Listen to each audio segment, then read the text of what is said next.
Welcome, Bitcoiners. Good morning, Enmity. Oops, let me make sure this is good. Good morning, Bud. Good morning, McTimmy. I like the emojis. We're fans. Definitely fans. Good morning, Dex. Good morning, Joe. Um, Joe, I noticed I was in the comment section of a video that I recorded about a year ago, and you were there.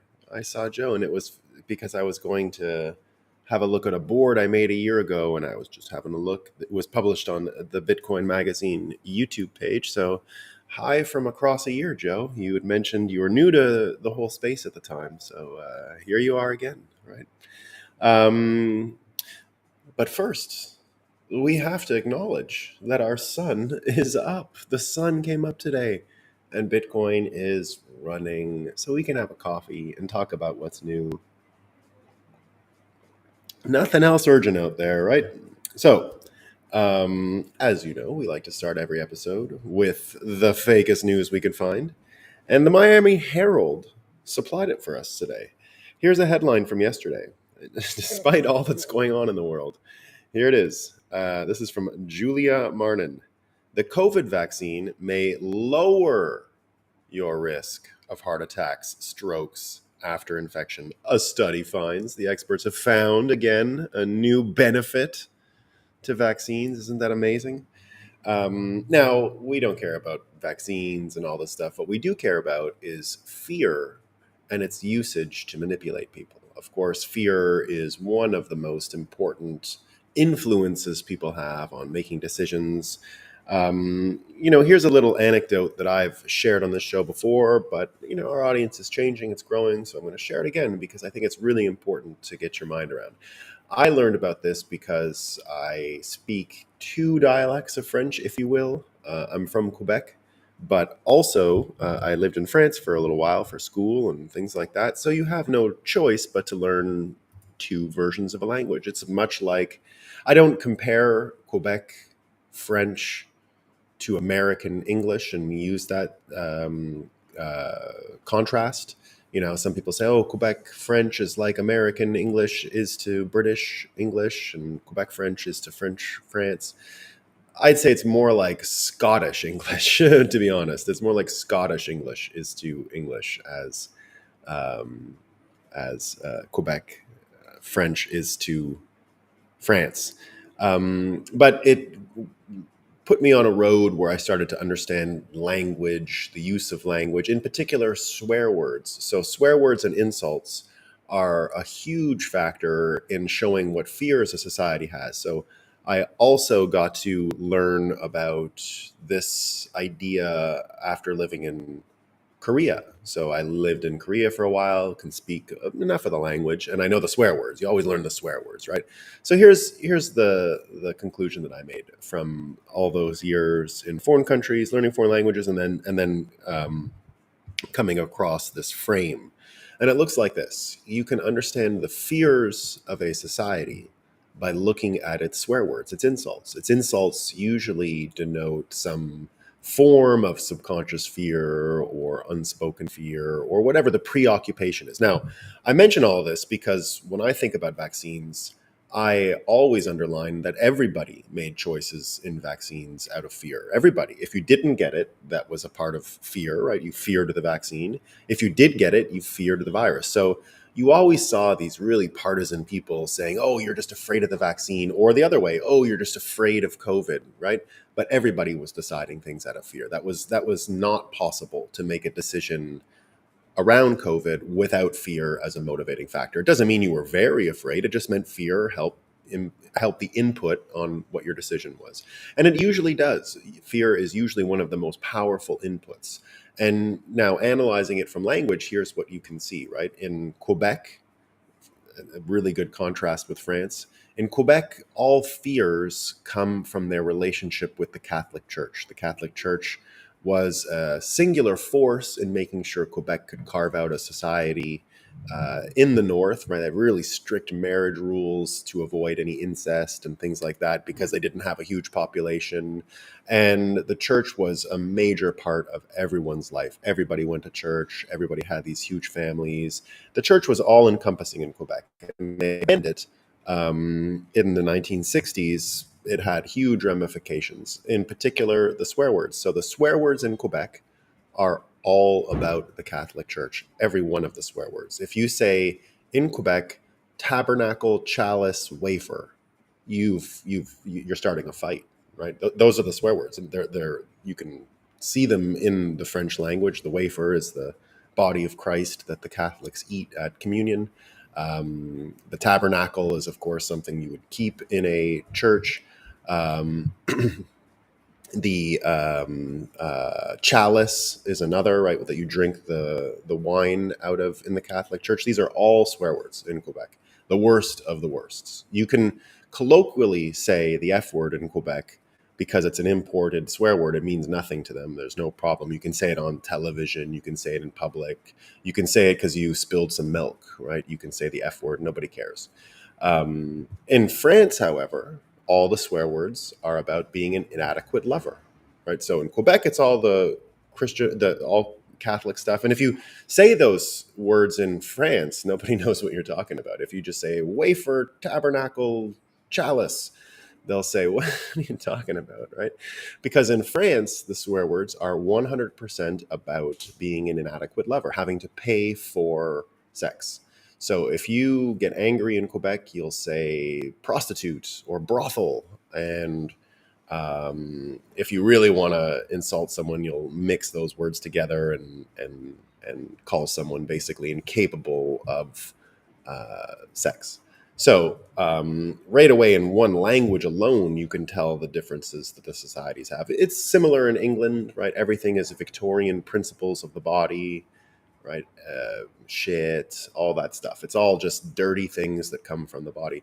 In America, it's quite different, right? America, if you want to start a fight, you call someone a loser, right? You call someone basically not being good at things, basically being low on a social pecking order, which is very similar to Korea.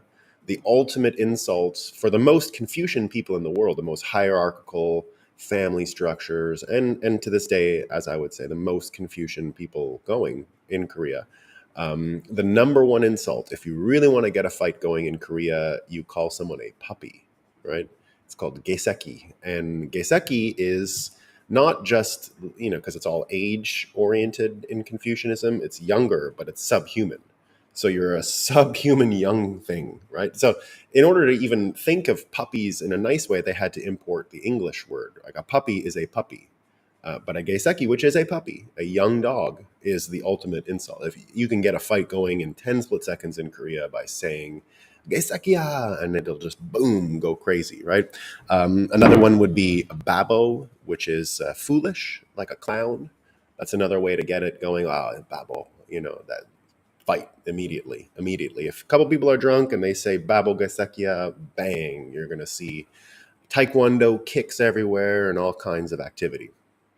So I bring this all up because Cernovich had a really neat thing today about, he's got this new Substack called The Other Side of Fear. And he gave some really good markers about the unavoidability of fear, but about confronting fear and what it means and what we're afraid of. And this is what he says, right? You look at realistic upsides and downsides. If someone seems off, and what he was saying is he had a feeling on January 6th, for example, that something was up. His fear came from the simple omission that normally Antifa counter protests MAGA and Trump rallies and protests and things like that. And he noticed right away it wasn't happening. And he said, that's the dog that's not barking, right? Or that's the cat on the roof. It's a way to basically say that something bad is up because there's something missing, right? If the dog's not barking, well, what happened to the dog? And I got dogs at my place here in Barbados, right? The monkeys run through the yard, all kinds of craziness. If I saw a monkey and the dogs weren't barking, I'd wonder what the heck is up, right? Because they on a trigger they will go nuts. So So right away, he said that's the dog that isn't barking and was very worried about it. He said something's going on here. And of course, he was right. And he was saying it was just instinct. It was just a feeling that he had. But nevertheless, it was important. So this is what he says. If you look at realistic upsides and downsides, if someone seems off, that's the end of the road. Physical danger is real. Don't let sociopaths use your conscience to manipulate you. Come on, don't be judgmental. Read The Sociopath Next Door. Those are unusual circumstances. The fear we live with and that keeps us alive is also holding us back and protecting us from ego damage. People might make fun of me, in quotes, he says. That's the source of 90% of the fear, especially in America, right? Especially in America. And it's important because we're gonna keep going along with that people might make fun of me theme here. Here's the next one. I might make real change in my life and lose some friends or family members. There's another 9%, he says. And the final 1% is real danger. That's when you do not look for what's on the other side of fear, right? You can't run from yourself, but you can distract yourself long enough until the clock runs out on your life. Or you can find out what is on the other side of fear. So he's been tackling this idea of fear and what goes on with it.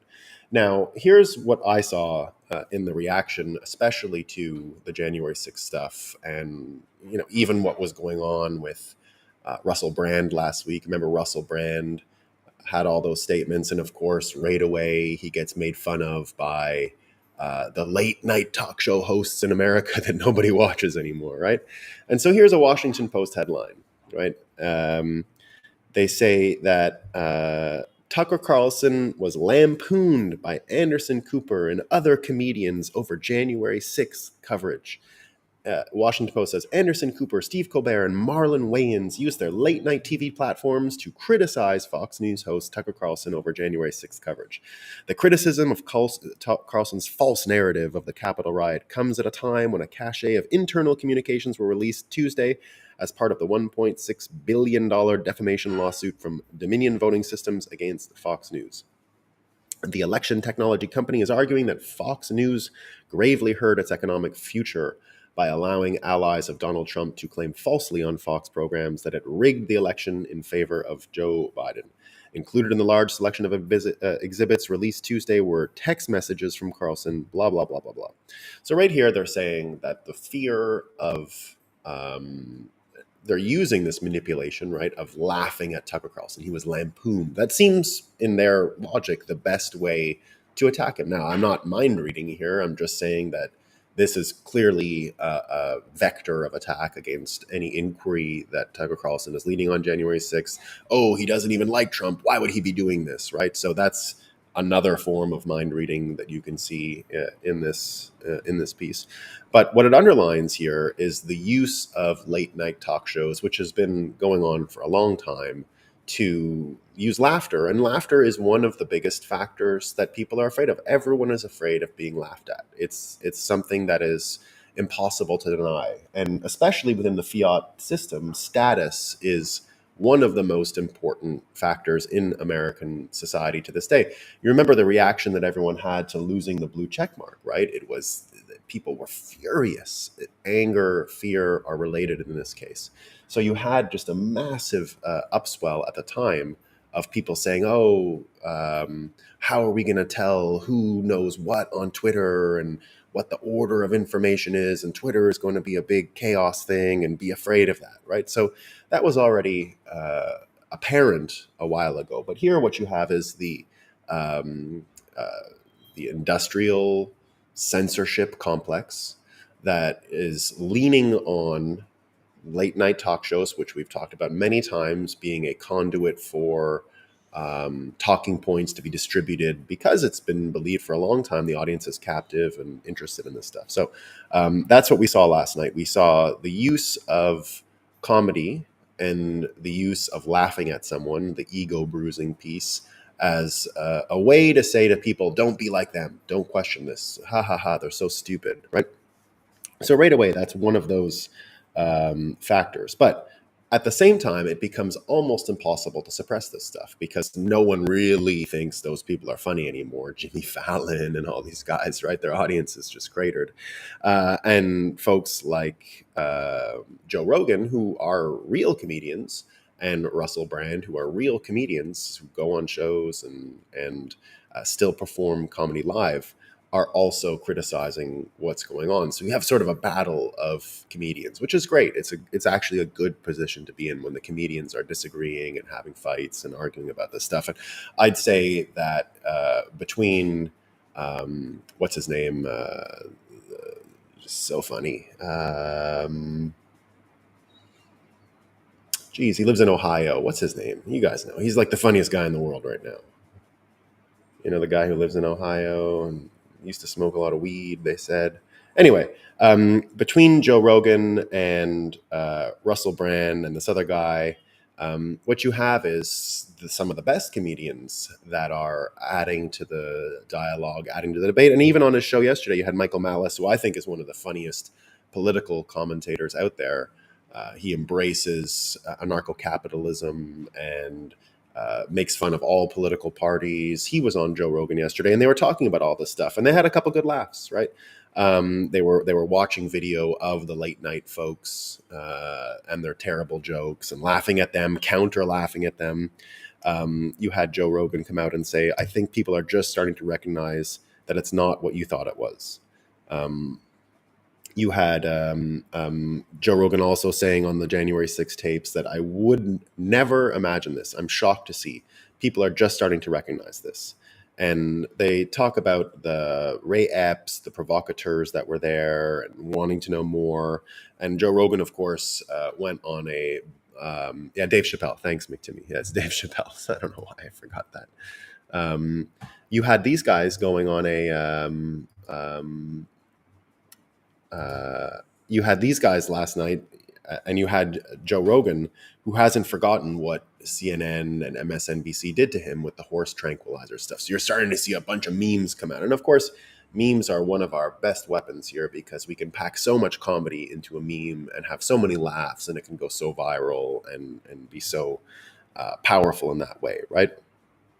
The idea of trying to use laughter in order to sway public opinion is very real, very powerful, but it looks like the balance is shifting, right? No one is really watching that stuff, and everybody is kind of still watching Joe Rogan and those things, right? So it's a really important factor when you're thinking about it. Here's where things start to really go off the rails, though, for what's going on in Silicon Valley, what's going on in mainstream media, what's going on in the Fed Reserve, which we're going to get to, not just politics, right? We're seeing fear sort of permeate the whole system and be everywhere. And this is Mark Andreessen saying, overheard in Silicon Valley, the storyline keeps changing. Terrorism, climate, pandemic, now AI risk. But somehow the proposed solution remains the same. Total centralization of control by a single global government. Now, what's interesting here is that fiat comes with its own predispositions, its own subconscious fears. And as we've mentioned, status is a big one of them. Of course, being close to the money printer, it's something we discussed yesterday, is part of how the entire system in America works. We broke down the idea of elite Americans and how Trump isn't an elite American simply because he's a huckster and he's got, what do they call it? His negative infinity social status that he has with most American elites is a big part of it, right? And all of it has to do with information laundering and the career trajectory of the American elite, which is to go to an elite school, work for a prestige media organization, and then bounce between government and the folks you're supposed to be regulating. And always the answer is more regulation. So already we can see, how many people have in the last few days been arguing for disinformation boards, truth commissioners. Canada just yesterday proposed its disinformation board and its truth commissioner, right? Because of course, one needs to maintain this system of status, being close to the narrative builders and the folks that are pushing out the narratives, right? So Dave Chappelle is from DC. It might be from DC, but Dave Chappelle lives in Ohio. He does live in Ohio. It's a big part of his sort of character. But maybe his clone forgot. That's where.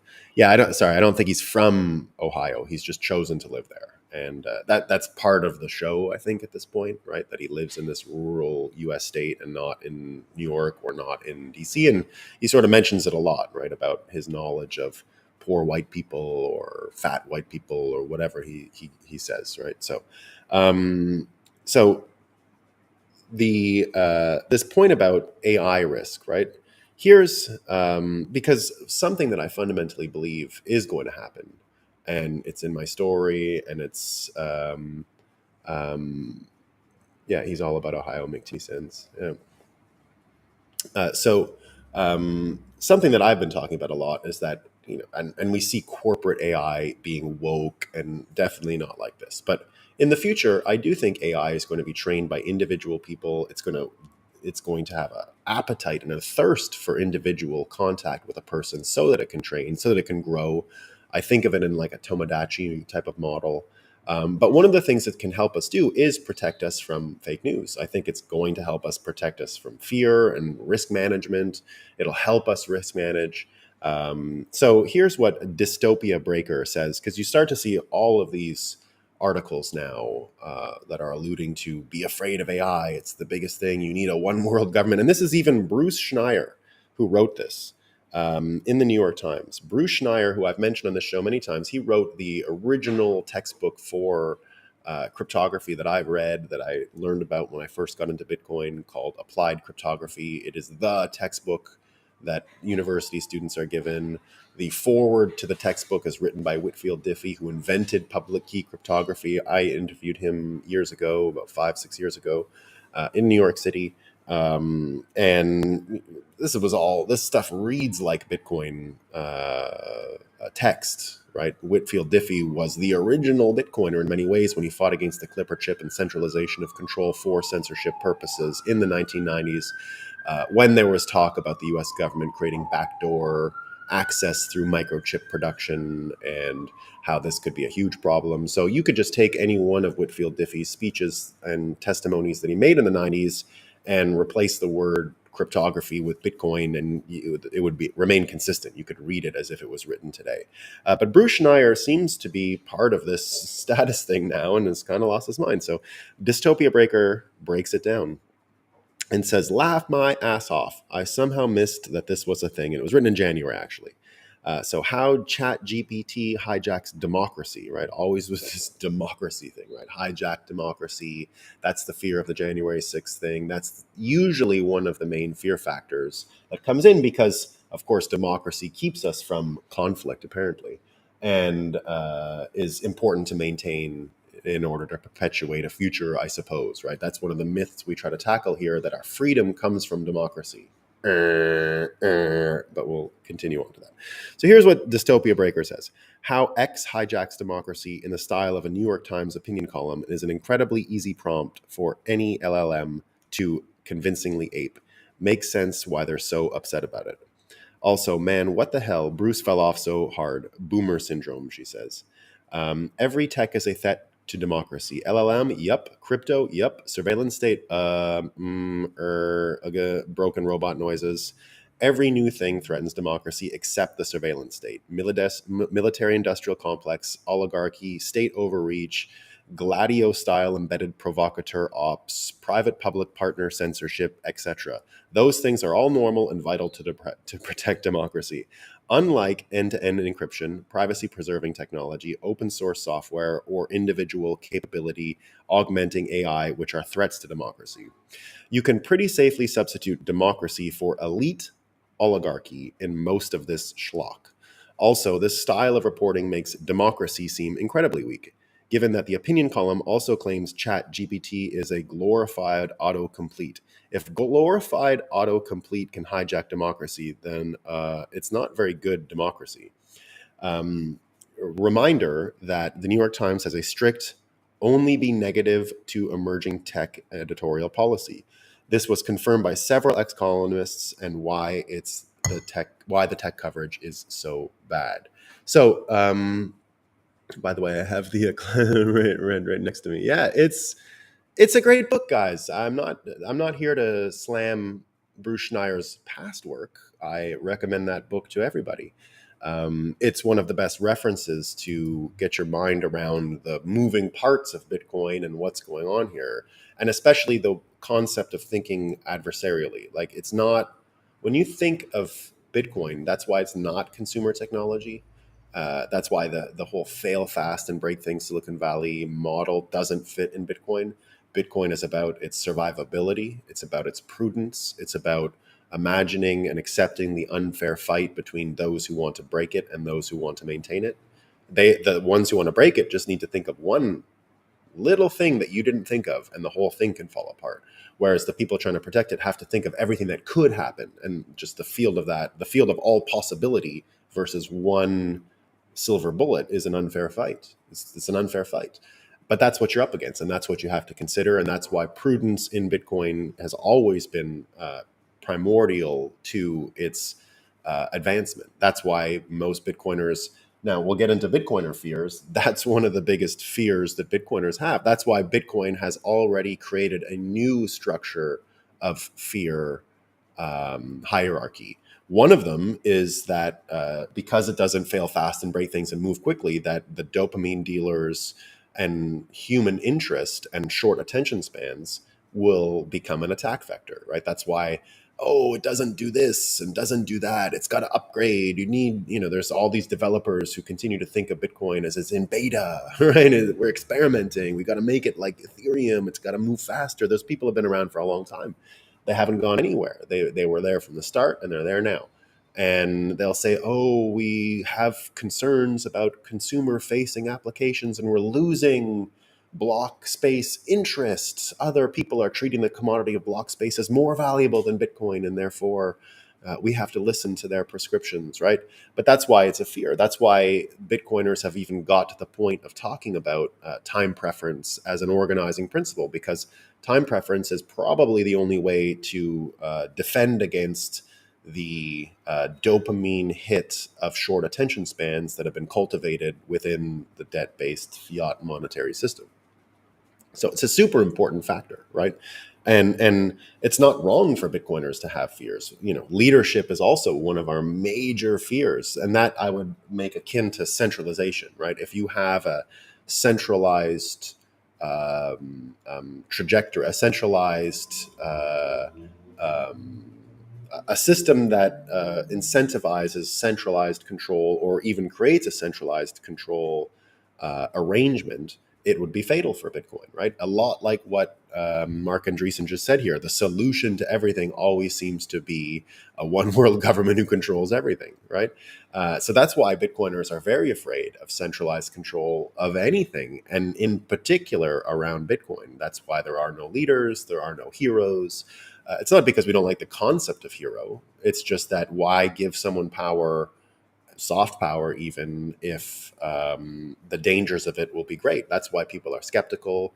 That's why people are worried about that stuff. And so the main things, and that's why you can see there are insults in Bitcoin, right? We have our own insults that go back to the frame of insults, can tell you what makes people afraid, or what the fears are of that group and community. Well, why is shitcoiner an insult? Well, it's low dopamine. It's a dopamine delivery system. It targets the short attention span of folks, and time preference being oriented towards instant gratification, right? That's not something Bitcoiners are interested in. That's why it's an insult. That's why it's an insult. Leadership would be there too. The number one thing Bitcoiners attack shitcoin projects for are pre-mines, developer carve-outs, and any structure that would reward the status-based system of VCs having an untoward influence on protocol development is a form of leadership, a form of centralization, and a form of beholdenness to not just a system, but individual people and leaders, and therefore can't be trusted, right? That's one of the things that is cited all day long on Twitter, on the internet, about Satoshi Nakamoto, that he wasn't a leader, that he left the project for it to grow and didn't do a pre-mine and didn't do all those other things that would bend the system to be inconsistent with these fear factors. We have a blank conscience, let's say, in being able to be afraid of those things because there's no hypocrisy baked in, right? We don't have those things, therefore we can instantly criticize them in others, and rightly so, right? We're not supposed to not have fears. Remember, having fears are just fine. When we start to think of what it means for AI and this perception of what to be afraid of, and again, right, what she said here is great, right? It's every new tech is a threat to democracy, right? Surveillance state, crypto, but nothing like surveillance state, military industrial complex, oligarchy, state overreach, embedded provocateur ops, private public partnership censorship. Those things are all normal and vital to protect democracy, she says, right? Unlike end-to-end encryption and these other things. So we can see already that the maintenance of status, the avoidance of the conflict that can come from empowering individuals, right, is all there, right? It's all there. And that contrast is really important because there's new fears entering the system that can't be wished away. They can't be taken away by giving more power to a centralized authority. And we're starting to have these debates. So Matt Taibbi is going to be in Congress today talking about the weaponization of the federal government when it comes to censorship. He'll be there with Michael Schellenberger, two people that we always cite on this show that we think are very credible. We cited them before they were given the Twitter files by Elon Musk, which I think is a pretty good indication that we have good sources here. We take good sources. If Elon Musk thought they were good, well, we had them first. We've been talking about these guys for quite a while now. Here's what he wrote a letter. So he's going to be releasing another Twitter files today, which I didn't have. He hadn't released it before I got on, but he released his opening statement. So usually when you go into these congressional sessions, you read an opening statement first, and then you take questions after. So he published his opening statement today. And he broke down exactly what we're talking about here, what to be afraid of, and why what we've seen from the Twitter files is so dangerous. So what he says here is what we found in the files was a sweeping effort to reverse the promise of the internet and information flow, and use machine learning and other tools to turn the internet into an instrument of censorship and social control. Unfortunately, our own government appears to be playing a lead role. We saw the first hints in communications between Twitter executives before the 2020 election, where we read things like, "Hi team, can we get your opinion on this? This was flagged by the DHS," or "Please see attached report from the FBI for potential misinformation." This would be attached to Excel spreadsheets with long lists of names whose accounts were often suspended shortly after. Following the trail of communications between Twitter and the federal government across tens of thousands of emails led to a series of revelations. Mr. Chairman, we've summarized these and submitted them to the committee in the form of a new Twitter files thread, which is also being released. So this is him saying the new one is coming out. We learned that Twitter, Facebook, Google, and other companies developed a formal system for taking in moderation requests from every corner of the government: the FBI, the DHS, HHS, DOD, the Global Engagement Center at State, even the CIA. For every government agency scanning Twitter, there were perhaps 20 quasi-private entities doing the same, including Stanford's Election Integrity Project, NewsGuard, the Global Disinformation Index, and many others, many taxpayer-funded. A focus of this fast-growing network is making lists of people whose opinions, beliefs, associations, or sympathies are deemed misinformation, disinformation, or malinformation. The latter term is just a euphemism for true but inconvenient. Undeniably, the making of such lists is a form of digital McCarthyism. Ordinary Americans are not just being reported to Twitter for de-amplification or deplatforming, but to firms like PayPal, digital advertisers like Xandr, and crowdfunding sites like GoFundMe. These companies can do and refuse service to law-abiding people and businesses whose only crime is falling afoul of distant, faceless, unaccountable algorithmic judge. As someone who grew up in a traditional ACLU liberal, this mechanism for punishment without due process is horrifying. So he goes on here with, I think, one of the better takes, where he calls it, Michael Schellenberger's statement, the censorship industrial complex, which I think has a nice ring to it, right? And adds it to this There it is. Adds it to a quote by Thomas Jefferson, but I think I'll read the summary here.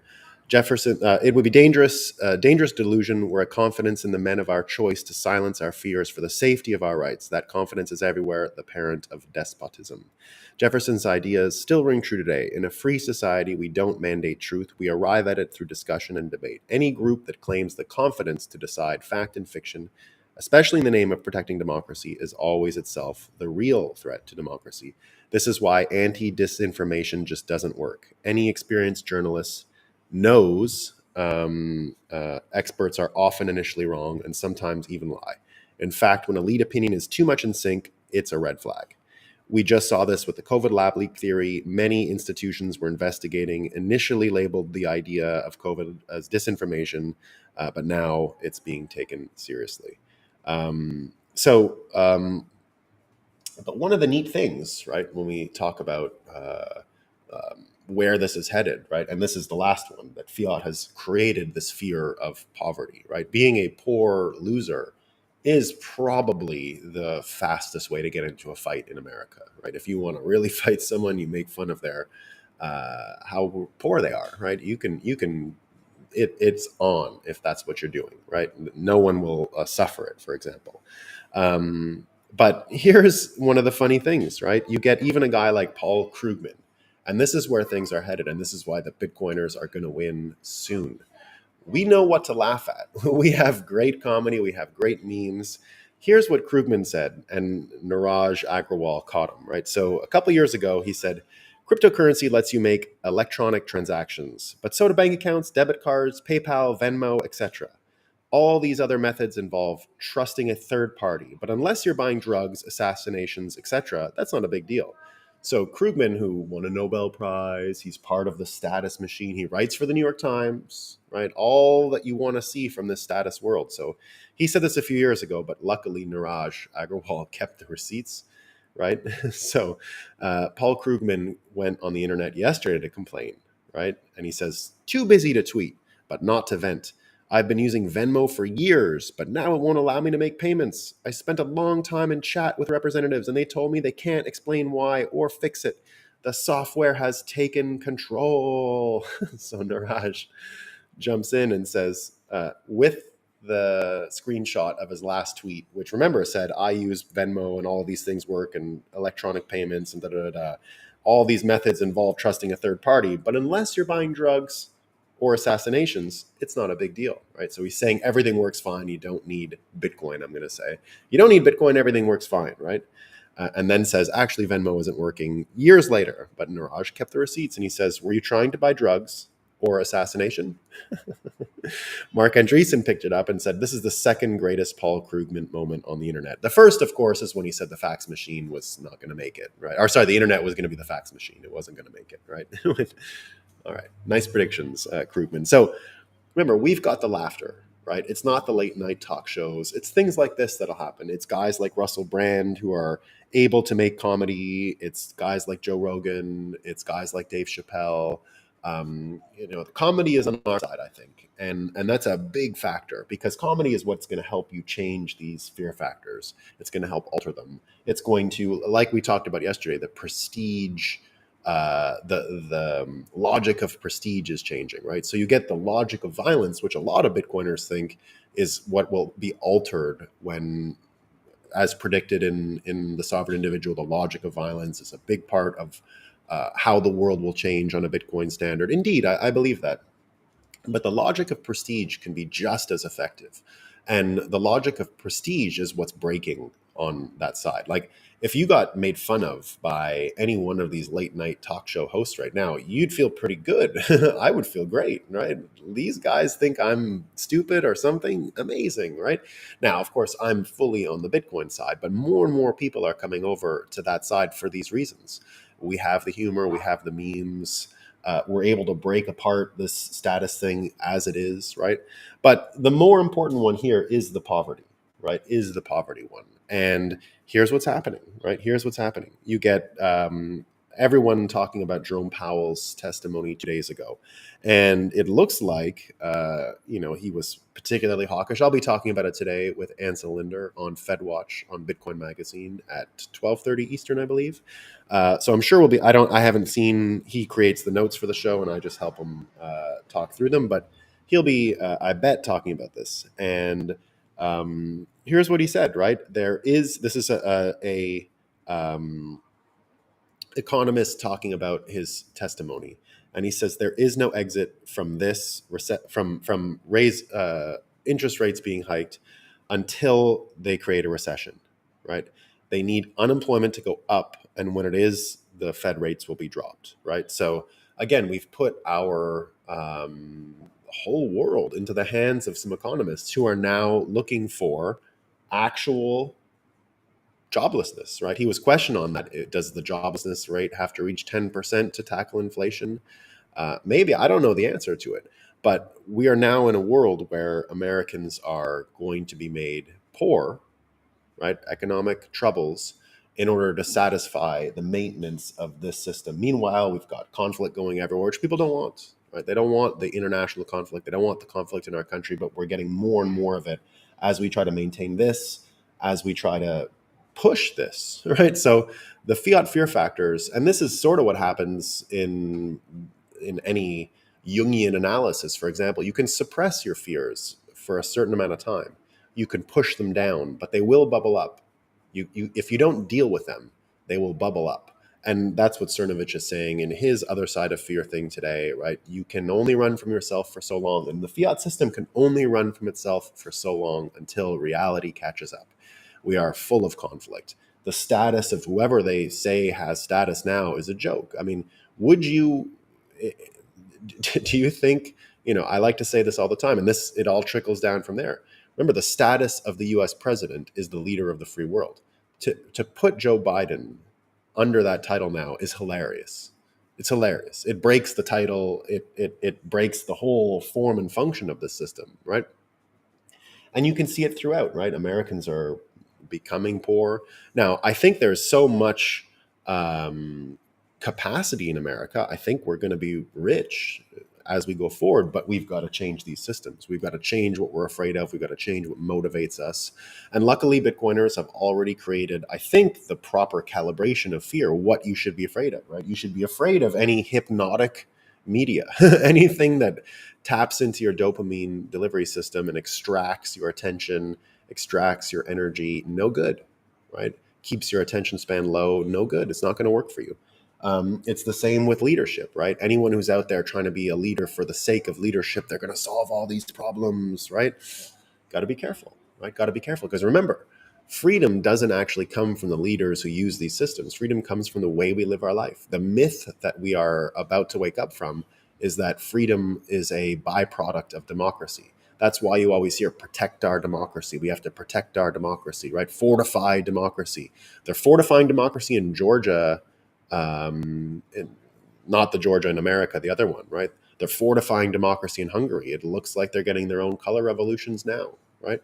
We fortify democracy in America, and we've got a color revolution here because the things backfire in the end and turn into absolute chaos. And nobody wants that conflict. And it's those people who are given status and are trying to push it that are bringing us there. That's why it's the opposite in the Bitcoin system. This is one of the biggest flips, that status and being close to the printer, close to the sources of power, close to the media industrial complex, the censorship industrial complex, close to the narrative builders, the dream weavers, close to that. Why that was so important for status and power is simply because of the organization of the system and the organization of these principles. That's one of the main things that Bitcoin is changing. It is making leadership not a great thing, right? Not something you want. It is more or less an argument for decentralization, the argument for decentralization that we need, because when these things can coordinate, you can be in big trouble, right? When you get the Fed Reserve, the censorship industrial complex, the media, the military industrial complex, all of these things colluding, you're on the outside. And any one of these things can affect you after. And you should be afraid of all of them because they're really bad, right? Meanwhile, the proper cure to those things are decentralization.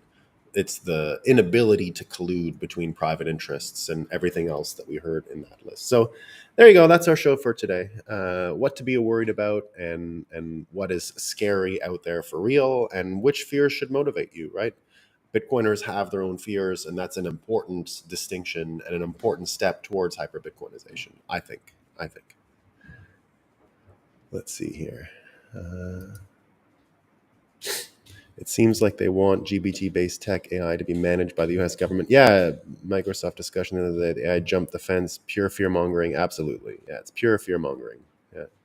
Joe says tired of the Fed, way too much control. Yeah, and tired of the psychoanalysis, right? The psychoanalysis that goes on. Yeah, Bitcoin is simply the truth with a sense of humor. Yes, Joe. And that's why the humor is important, guys. That's why we love the humor, and why it's so important. You know, we love it. Oh, we got Muslim Bitcoiner. I missed it. Assalamu alaikum, Nolan. Binance the next FTX? Again, I don't think so. I've seen some of this Silvergate stuff. For New York work that I did in this industry, I was regularly paid through Silvergate. Like I would get a check or whatever, and it was from Silvergate. They've been banking the industry for a while. It's a bummer um, what happened there. But I could, I've met CZ many times in my life. I've hung out with him. I don't have any mind reading capacity inside of him. I just know that when I met SBF the first time, I knew right away this was a very dangerous person, and I was motivated to destroy him from early on, right, really early on, and ran a couple of operations which were successful, I think, in getting to him. I told the CoinDesk folks in September about where to look and how to destroy. So, or at least what I thought. I didn't know the degree of corruption behind it all, but I knew about the political stuff, and I was motivated at the time not just because of the I was motivated. I knew something had gone really wrong when I saw the US CFTC ban prediction markets. And I knew he had created the first prediction market, which was a big part of the 2020 election, in the cognitive closure that came in the days after by saying, oh, the unsentimental people, the bettors, the gamblers, they think Biden won. I knew SBF was the largest Biden donor in the world, and I knew all of those stories were bullshit. And right away, I said, "Oh, wait a minute here. How's this happening?" And so I had a feeling already then, and that was in September. And I said, "Okay, he's got to go." And but look, it's just a feeling and an instinct. I have nothing, no, and even with SBF, it was, I knew little pieces. I didn't know, I know the writer who got the balance sheet that ended up destroying it all at CoinDesk, Ian Allison. He's someone I've worked with for years. So I didn't know such a thing existed or was even capable, like that was out there. But I had a feeling there was some bad stuff going on there. The story with CZ is, I mean, if something went wrong, it could just be human error. I have no proof at all. But what I know of CZ as a person, as an individual, now, look, leadership, be careful. All those things, be careful. I could be wrong. But just as a human being, I never got any scammy out to destroy people. I think in the same way that Barry Silbert, I worked with him for years, right? My opinion is Barry will pay whatever he needs to pay to stay at the table to see the revolution of Bitcoin go forward. I believe that. I could be wrong, but I believe it. And I put CZ in the same boat. I would put CZ in the same boat. I think whatever financial trouble he's caused or exists, which could be there, I don't know. It could be there, right? I believe he would try to rectify it in such a way and it wouldn't be as catastrophic as the FTX situation is also what I believe. Now, I don't know anything about the BNB token, and I don't know anything. I haven't looked at markets for that. I haven't looked at transaction flows. I don't know who holds it. I used to know that kind of stuff years ago. I used to pay attention to it. I probably would have had a better opinion back then. But my impression is he is an honest and sincere participant. And to the extent that he can stay at the table for all of this stuff that we're doing, right, to really pivot the world from here to here, I'd say he would do whatever it takes to get to that point. That's my impression. That's my impression. He would sacrifice whatever personally he had, and I would put Barry in the same boat, right? I would put Barry in that same boat. I have plenty to criticize otherwise about both people, but just about the gulf between SBF and them. SBF was a way bigger scammer, way bigger. I mean, this was a real scammer, right? Whereas someone like Barry, I think he got pinched. I think he might have had bad advice. I don't know what happened. I haven't even really seen Barry since 2019. He bought my little ownership stake of CoinDesk out at the time, and so I don't know, right? I don't have those involvements anymore. I sort of went way more on my own at that time. And pre COVID. So I still did stuff with CoinDesk afterwards, but I was no longer like part of the thing, right? I was just sort of talent that they would hire to come on and give them some ideas, and not owning it anymore, and not involved in planning its future and things like that. So, but my impression always with Barry was doing his best for the revolution, wasn't really about the money. I could have been wrong. Could have been wrong. That's just my thought. I know many of the other parties involved in the whole edifice, because here's the thing too about that I saw from DCG, very small, right? Between everyone at Genesis, everyone at Grayscale, everyone at DCG, it was really a small entity, and Barry did that very deliberately. So I can't speak for everyone's honesty. It still did all sort of flow through Barry, but my impression continues to be that he will pay the bill.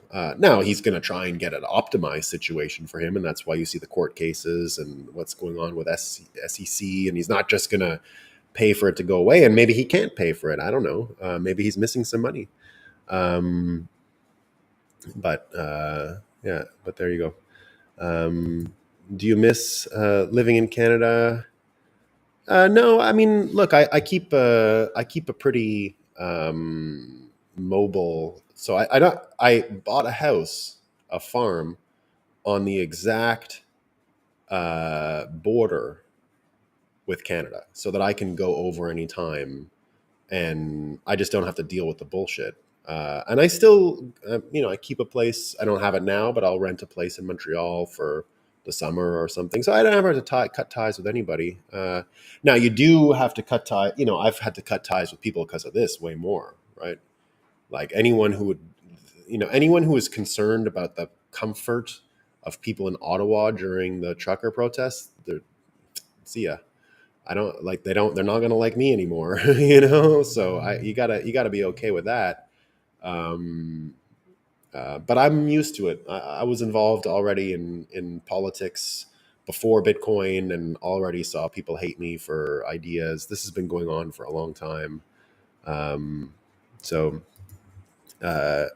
off topic, but is there any Bitcoin? Yeah, there sure is, bud. I actually came here for the first time because years ago, I helped a company named Bit, and they were trying to get the Western Union guys out of here. And it was kind of an aristocratic Bajan fella who's now the ambassador to Dubai for this island. But in 2017, I brought him to New York to talk about this island and Bitcoin and what's going on and remittances and all that stuff. And so I came down, I don't know, maybe the summer of 2018 for a visit with him. And yeah, there's easy access. They seem to be embracing it. They're going to they're trying to get a vax pass here. This island has a lot of crazy of this problem stuff here too. But luckily, I gave a speech to a bunch of the government 2 years ago in 2021, and it was like a private thing, and it just so happened that that day, FATF, the European thing about money laundering, named and shamed Barbados. And my advice to them then was, don't let them call you these names anymore. Money laundering island and all this shit. You're a sovereign nation. Embrace your sovereignty. Don't care about the status and the impression of England that they have on you. England's a shithole. It's a fucking shithole. Pardon my language, right? And I said it bluntly to them. Just stop worrying about what they say about you. Exercise your sovereignty. Find ways for people like me to come here and have a deal and do things like that, and you'll be fine. So, did they listen to me? No. They still have troubles here, but um, there was none in Tobago. I was there for a month. Yeah. Tobago is not a place for that. Yeah, you were mentioned, bud. You were in Trinidad. Yeah, Tobago is a totally different situation than here. This island is a lot like a small American city, I guess you could say. There's like 300,000 people, but it's all the high quality restaurants. And I don't really eat at many restaurants, but you can get anything you want here mostly. And I visited all the islands up here, and it's not like that. Maybe the French islands have the same structure, but yeah, you can. There's Bitcoin OTC dealers here. There's Bitcoin ATMs. It's not very hard. The problem is, so the only problem really is, and one of the things it's used for, and this is, I guess, a problem or not a problem. If you come and sell Bitcoin here to do anything, you can't really take them. Like, there's a form of capital control which would make it hard to get your cash off the island after. But that's just the other ramp, the off ramp. The off ramp isn't as good. The on ramp is fine. Like, no troubles here. They had trouble in the past, but they got over it, and it works okay. So yeah, I don't worry about it. Is there a good resource for tax-free living? Yeah, the best resource in the world for tax-free living is the US LLC, and I don't mean the the AI. I mean the US LLC structure.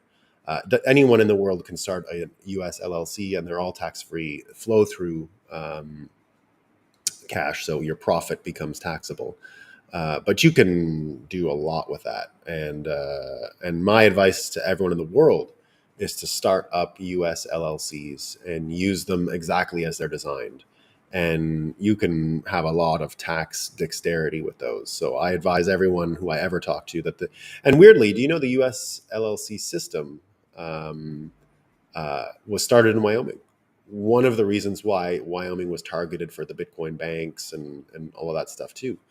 Wyoming is a highly manipulatable state when it comes to freedom. And so the LLC model actually was created there in the 70s and has now permeated America. I don't know if you're not American, Billy, or have you don't talk about this stuff with Americans. What you'll find, for example, is anybody in New York City has 5 or 6 LLCs. Right? You start an LLC every year just to keep piling bullshit on top of bullshit, and then the way to deal with the IRS is just give them all the bullshit in the end. Right? You figure it out, fuckers. So I mean, a lot of people do that, and I do that. And that's how, you pay a little bit in the end of U.S. taxes. Now, I'm not American, so I have a bit of a benefit. An American has to declare all income in the world. I only need to declare U.S. sourced income. So my U.S. clients who pay me, which is still my most important revenue source, my cash flow source. But I know how to deal with the money, and I've figured it out over time. So, and luckily these days, no one has any money, so the taxes get easier as we go. So that's fine. All right, team. That's all I got for today. Is there a good resource for tax-free living? I think a lot of Bitcoiners are out there sort of doing that. My advice is, I mean, it's hard. I don't mind. I've got a lot of friends and family down here now in Barbados. It's been years that we've been coming here. I go back up and I see all my friends and family back home. And I stay out of trouble as far as taxes by not spending too much time in one place. But yeah, it's not always easy. It's not always easy. But I wouldn't trade it for anything. I'm not giving these bloodsuckers another dollar until this war is over. Until World War III is done. Nope. That's part of my contribution. Defund the fuckers. All right, team.